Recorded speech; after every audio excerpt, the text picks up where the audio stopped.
This podcast is about the unexplained death of a young woman, Laura Van Wyhe. I have reviewed and I will report on the contents of official case files provided by the police department that's investigating her possible homicide, including witness interviews and police reports. You will hear me provide my own opinions about these materials in the hopes of shedding new light on this cold case. It's important to stress, no person has ever been charged or convicted of killing Laura, and everybody identified in this podcast is innocent until proven otherwise. In the early summer of 2019, I was in my first year of journalism school at NYU. I'd only just moved to New York the previous fall, and I didn't know too many people. But two friends from my old law firm lived in the area, and one of them had a condo in the West Village with the ultimate New York amenity, outdoor space. One night, the three of us got together for drinks. It was warm out, and the soundtrack was the incessant drone of window AC units. So we were in our friend Mark Dorff, his apartment in the West Village, specifically in the garden. We were just having drinks and chatting and having a good time. I think part of it was Mark was celebrating the opening of his backyard. Don't you remember that being like some aspect to it? So they got in the furniture for it? Yeah, something like that. Like I think that they had only recently moved into the apartment. Because remember, didn't he have like a whole couch there that didn't have cushions yet? We were having kind of an impromptu reunion. The three of us are alumni of this huge lawsuit that had consumed years of our lives. It was the sort of intense, once-in-a-lifetime experience that stays with you and binds you to the people you shared it with. When we get together now, there's an echo of that old intensity. I think that's the same night that after you left, Mark and I stayed up until 4 a.m. drinking wine, and I was so drunk pretty sure it was. That when I got home, I fell in my own bathtub. Were you okay? No, I wasn't okay. I banged my tailbone pretty good. Because I remember hearing from you guys a day or two later, oh, you were smart to get out of there. Because I think I left pretty late too, and I remember being pretty hungover myself. That's Ann Champion. Of the three of us, she's the only one still at our old law firm, Gibson, Dunn and Crutcher. She's a partner now, with a Park Avenue office and a house in the country. While I'd been at the firm, Annie and I were work friends. That's not a slight on our friendship. When you share responsibility with someone, face deadlines and setbacks together, you learn about one another in ways you might never achieve with a social friend. You have these intense experiences, especially working on the case that we worked on together, which involved a lot of late nights, a lot of highly stressful situations. It's kind of like being in the military with somebody, right? You get this kind of bunker bonding or bunker mentality. As well as I knew Annie, there were gaps. I knew she was from Iowa, but I knew very little about her childhood. I suppose that reserve is part of what makes her such a good lawyer. You only learn what she wants you to learn. That night, in Mark's backyard, we were talking about my new career in journalism. I was telling them that one of the hardest things about breaking into the business can be finding stories. I didn't realize it at the time, but Annie had one, and she was looking for someone to tell it. I just kind of told you guys the story from the beginning, I think, right? What you actually said was, you should do a podcast about my friend's murder. Oh. From Imperative Entertainment and Vespucci, I'm Jason Stavers. This is Bonaparte.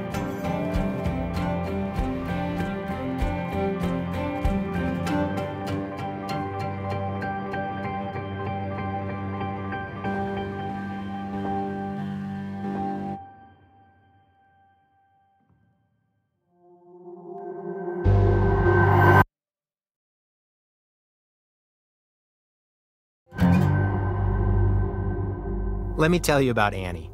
Annie is powerful. The law requires a relentlessness, and Annie has a ceaselessly active mind. She churns through the thorniest problems and leaves empty coffee cups and stacks of marked up drafts in her wake. But as hard as she works, she bears the burden lightly. She's funny and cynical about the lawyer rat race. You have to be. You have to have some distance, or you burn out. Especially when you work on the urgent, complex cases that Annie handles. We got some breaking news tonight. The White House has just suspended the credentials of CNN's Jim Acosta. Sometimes they make international headlines. It was one of the most combative news conferences President Trump has had since he took office. By the end of the day, the White House refused to allow a CNN correspondent to enter the White House grounds. I am now giving my hard pass to the Secret Service. I remember exactly where I was when I heard that his press pass had been revoked. I was at a media law dinner at the Hyatt attached to Grand Central, and I saw that on Twitter. And so we immediately started working with CNN to get Acosta's press pass back. There's only a few times in modern history that a news organization has sued the White House for access. We had to seek a preliminary injunction, go to court, seek emergency relief. We are just now getting some breaking news on the ruling on that CNN lawsuit, and a judge is ruling in favor of Jim Acosta and CNN. It all happened within 7 days. It was remarkable. Later, Annie represented another journalist in a similar dispute. Brian Karam, an independent reporter who at that time was working as Playboy's White House correspondent. Same thing. And then I also started working with Mary Trump. The president's niece was releasing a book that the president did not want published. Robert Trump, the president's brother and Mary's uncle, filed a motion to block it, saying it violated a confidentiality agreement. We ultimately prevailed on the preliminary injunction, and Mary's book came out and was a huge runaway success. Annie has deposed right-wing paramilitaries in a Bogota prison. She helped extricate a victim of the NXIVM sex cult, and she's challenged discriminatory redistricting on behalf of minority voters in New York. In the case we worked on together, our firm uncovered and stopped one of the largest legal scams in history, a $9 billion fraudulent judgment against Chevron. By any metric, Annie is successful. She's married, raising 2 boys, and on her way to the top of her profession. She's come a long way from her teen years in Iowa. Something like 95% of the land in Iowa is cultivated. So, you drive to the edge of town, there's a cornfield or a soybean field or a pig farm or whatever, right? I mean, the entire state is that. And like your field trips when you were growing up would be like, we're going to go see them bale hay, Annie grew up in Iowa City, but rural Iowa was never far away. Like a popular summer job was detasseling corn. You go row by row in the hot sun, hand pulling the tassels out of each ear to stop the corn from pollinating. Iowa smells like dirt. When you get off the plane there, you're like, oh yeah, that's dirt. That's what Iowa smells like. It's a good smell. Annie was the 6th of 8 kids, part of a prosperous family of high achievers. I think that actually my family, my childhood, I think explains a lot about me and my attitude towards the world and my way of dealing with things. Because when you have that many siblings, especially because I was one of the younger ones, I'm the 6th, you developed a lot of conflict skills early on, right? It's funny because I found an old report card when I was home just now. It was from when I was in kindergarten. Oh, wow. And the teacher's like, I'm like 5 years old. And she's like, Annie needs to learn to be less confrontational with her peers. I'm not afraid of people. I'm not afraid of conflict. And most people are. Iowa City is a college town. It's where the University of Iowa has its main campus. So it's a culturally diverse place, full of hippies and artists and Vietnam vets. And there's a lot of mixing between college students and locals. Kids grow up fast, if they want to. 2 of Annie's closest friends were sisters, Laura and Sarah Van Wyhe. Sarah was Annie's age, and they met early in high school. Back then, if you were friends with Sarah, then you were also friends with her younger sister, Laura. One of my first memories of Laura actually was being at the public library with her and Sarah, and we were all studying. Whatever Sarah was learning, she would just learn it. So it was like she was basically in Sarah's grade, even though she was 2 grades behind. She was basically doing college math. I mean, she was just that smart. And she was the kind of person that when she decided to do something, she would just be amazing at it. Like I remember this garden that she had, she's like, I'm just going to have a garden, even though, you have no reason to believe that she's ever had a lot of experience gardening. But she would suddenly have the most amazing garden you've ever seen. I still remember that garden. Just like the peas crawling up the terrace and just everything. It was amazing. You could feed yourself out of that garden for a year, Even in Iowa City, a community of smart kids, rebels, misfits, artists, Laura stood out. Flamboyant, brilliant, and intensely invested in everything she did, Laura drew people to her, Annie as much as anyone. They became fast friends, and Laura was someone Annie didn't just like, but genuinely admired. Laura had principles in the sense that she was protective of other people, and if she thought something, thought someone was hurting someone else or doing something that was messed up, she would not be afraid to intervene. She would intervene. She had a powerful personality. Smart, bold, gorgeous. I mean, she was just dynamic. Not surprisingly, the standard middle-class life track didn't appeal to Laura. She left the public high school for an alternative, arts-oriented program, then dropped out altogether to go traveling on the West Coast with her boyfriend. When she was 19, she gave birth to her son, Samson. She threw herself into motherhood with her typical intensity and even made plans to open a daycare. Annie stayed a bit more within the lines. She graduated from high school and she got a degree in physics from the University of Iowa. But then she drifted a bit, the way smart, ambitious people sometimes do. She taught English in Korea for a year, and then she went backpacking through Mexico. So in October of 1996, she and two friends, they were staying in what was then a tiny, obscure town on the Yucatan Peninsula called Tulum. There was nothing there. There was not a single hotel. It was palapas, and that was it.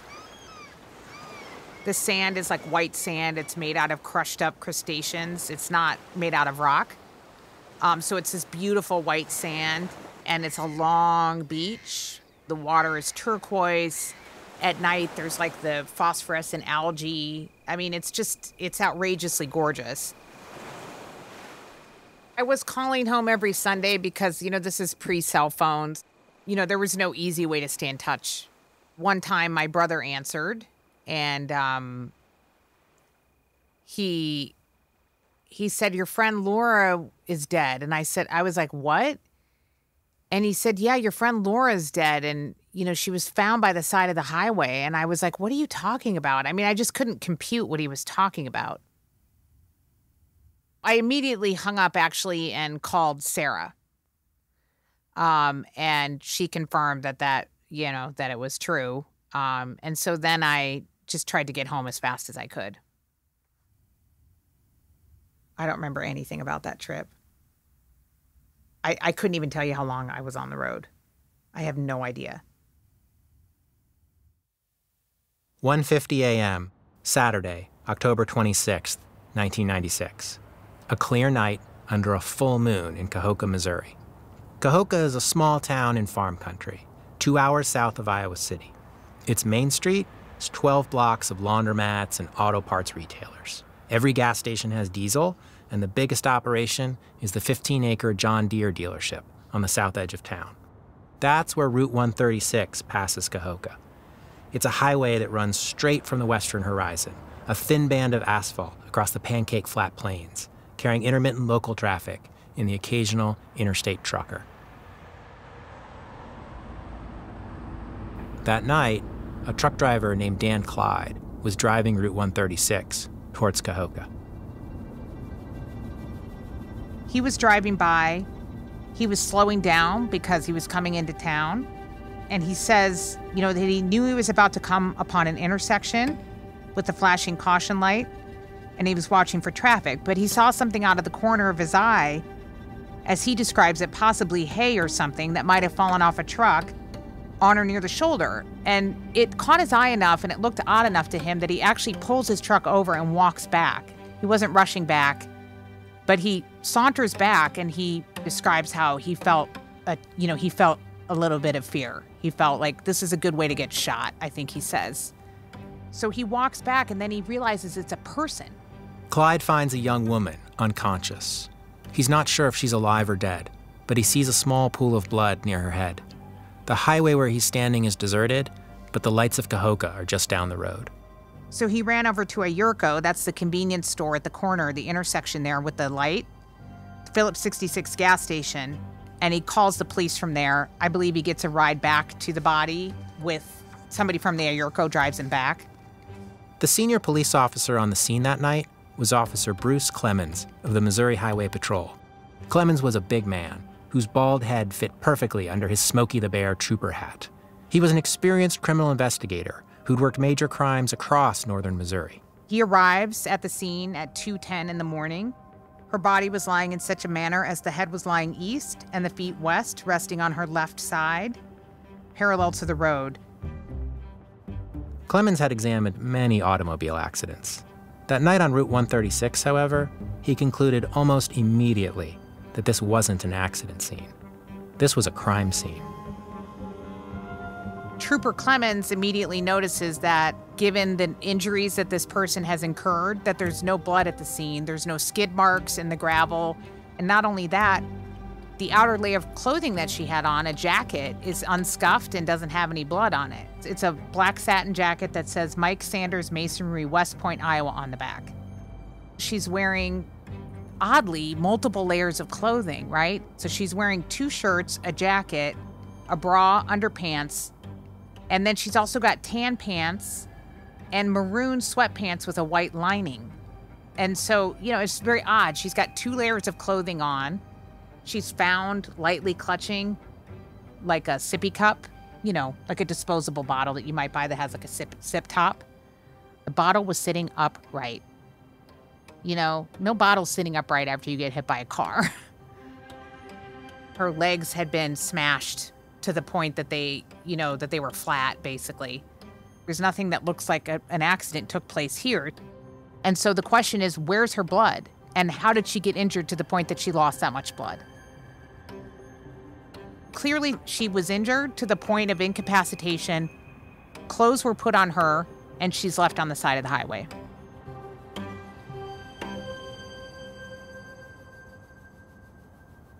The young woman was still alive when Clemens arrived, but she never regained consciousness and died before sunrise.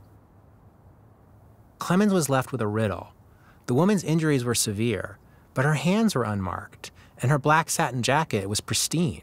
She'd lost liters of blood, yet there was hardly any blood on the highway. Where was it? It wasn't until morning that the police identified the woman as Laura Van Wyhe. But how she got there and what happened to her, those questions have gone unanswered for 25 years. For law enforcement, it's an open investigation, a ghost they're still trying to find. For Laura's loved ones, it's an open wound, grief that was never given closure.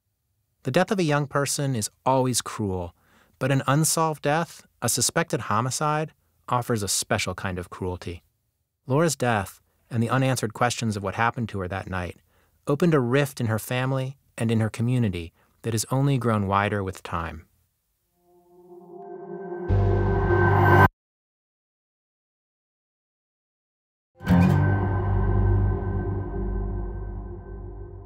Annie made it back from Mexico in time for Laura's funeral, and afterwards, she stayed in Iowa City for a few months to help Sarah and her mother. But Iowa was never the same for Annie, and that spring, she moved to New York. That's where I met her a decade later. She was 5 or 6 years into her legal career then, already a rising star. I asked her recently if Laura's death was part of why she became a lawyer. Some of her friends think so. Lots of people go to law school because they want to right wrongs. But she said no. She said in the years after she left Iowa, she thought about Laura all the time. But she rarely thought about her death, never thought about it as a case, as something to solve. Solving crimes was something cops did. I got a call from my friend Jacob, who was a mutual friend of Laura's and mine. I was in my office. I was at work, and it was my old office, my office on the 47th floor. He called me in the middle of the day. He doesn't call me often. We probably talk 3 or 4 times a year. I would characterize him as sounding more surprised than anything else. It was the summer of 2017, and Jacob was calling Annie to tell her that a sheriff's deputy in Iowa had called him about Laura. The deputy's name was John Zane. Like most of the law enforcement officers who'd worked Laura's case, he'd never stopped thinking about it. He was retiring that fall, and retirement had inspired him to make one more effort to shake the trees and see if anything fell out. What ended up shook was Annie. It does kind of pull you out of time, because the time of my life when this happened is so different from where I am now as a person. So it does kind of pull me out of time a little bit. Jacob and I had never, and to my knowledge, none of Laura's friends had really ever been contacted by law enforcement. Annie didn't have any new information, but she called Zane anyway, because she had something else, something she had acquired in the 2 decades since Laura's death. She had a lawyer's training, the resources of a law firm, and I think a new perspective, a sense of obligation to justice, and the confidence to fulfill that obligation. After talking to Zane, she called Laura's mother, Leanne.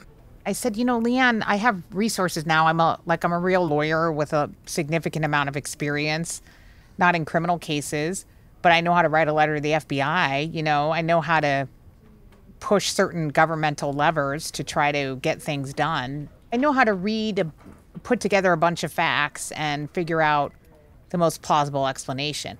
Maybe I can help get this going.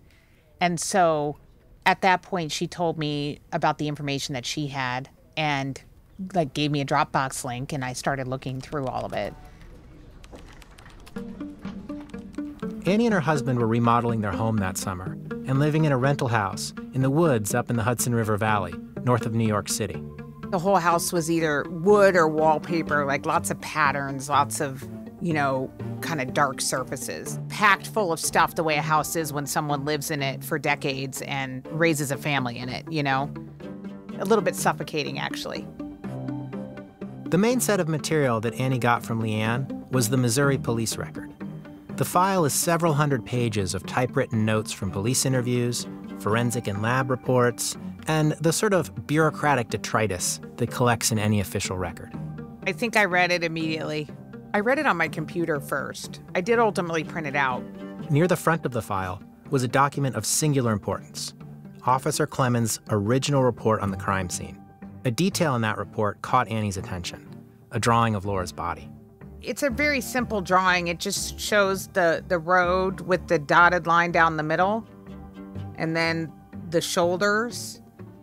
And it shows her with her head just on the shoulder, just over the line onto the shoulder, and her legs almost still dangling slightly onto the roadway.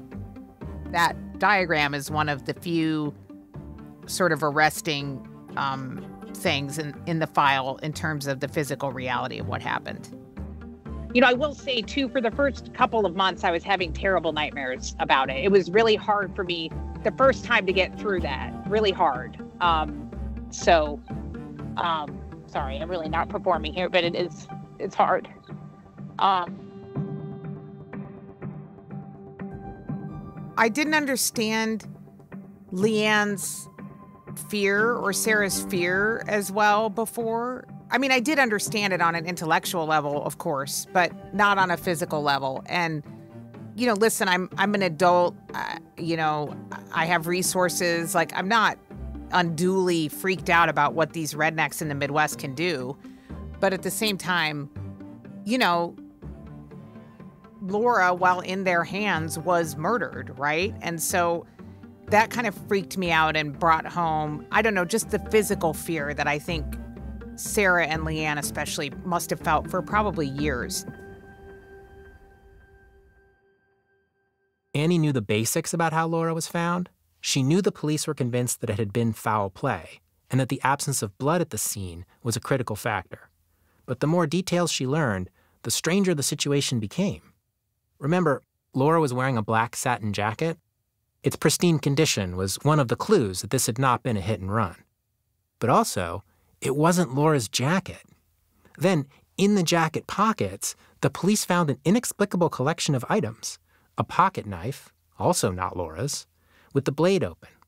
A paper plate folded in half containing a scoop of cooked rice, and a glass jar half filled with colored sand. The knife was in Laura's right pocket, but Laura was left-handed. And she had a baby blanket stuffed under her shirt. The paramedics initially believed she was pregnant. Annie also noticed what the police didn't find: no money and no identification. I would try to go out for a walk after dinner. Maybe I would read some of the file and I would go out for a walk. And it was out in the woods and it was spooky because also it would be pitch black, right? No ambient light, just pitch black. I was alone and I was in a state of mind where terrible things can and do happen, right? Like what happened to Laura. So I would just get easily freaked out if I was alone. I was kind of processing this by myself because my husband didn't know Laura. And it's honestly too much for her sister. It was just not something Sarah could handle, and I totally get that. I was kind of dealing with it alone, and that there was no one immediately who could help me process it. Obviously, the grief is not as raw as it was 25 years ago, but it's still there. I think that the newer emotions were, the anger about the fact that this happened at all and the fact that it wasn't solved. That was not something I had felt before. The police reconstructed Laura's last hours based on their interviews with witnesses. That Friday afternoon, they knew that Laura had left Iowa City with her ex-boyfriend and their baby to go to a party at his mother's house. So there are 3 locations we'll focus on in this story. First, there's Iowa City, where Annie and Laura grew up. 2 hours due south of Iowa City is Cahokia, Missouri, where Laura was found. In between them, about half an hour north of Cahokia, is a tiny little town where Laura's ex-boyfriend grew up and where his mother still lived. That's where she went to a party the last night of her life. That town is called Bonaparte. I always thought if I just move to Bonaparte for a year, I'll be able to solve this crime. Mm-hmm. Just like move to Bonaparte, get drunk at the bar for a year. Mm-hmm. I'll probably know what happened at that point, Annie can't really move to Bonaparte, but that doesn't mean she's powerless. This needs to be solved. It's solvable, and it should have been solved, For 2 years now, Annie has been pushing for state and federal law enforcement to focus on Laura's case. She's been researching the latest in cold case investigative techniques and talking to experts about raising awareness of the case. Earlier this year, when travel restrictions eased, we decided it was time to get to the ground truth. So we traveled to Iowa to meet in person with Laura's friends, law enforcement, and people who may have been the last to see Laura alive. Somebody must know what happened to Laura Van Wyhe. That's next time on Bonaparte. Bonaparte is a production of Imperative Entertainment and Vespucci and is written and hosted by me, Jason Stavers. For Imperative Entertainment, the executive producers are Jason Hoke and Andrew Richards. For Vespucci, the executive producers are Daniel Turkin and Johnny Galvin, with story guidance from Matt Willis and Pete Sale. The series producer is Thomas Curry. The executive producer is Emma Wetherill. Original music by Thomas Ross Fitzsimmons. Audio mix and sound design by Peregrine Andrews at Moving Air.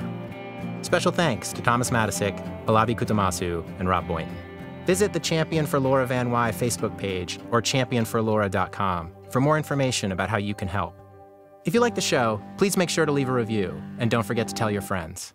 Thanks for listening.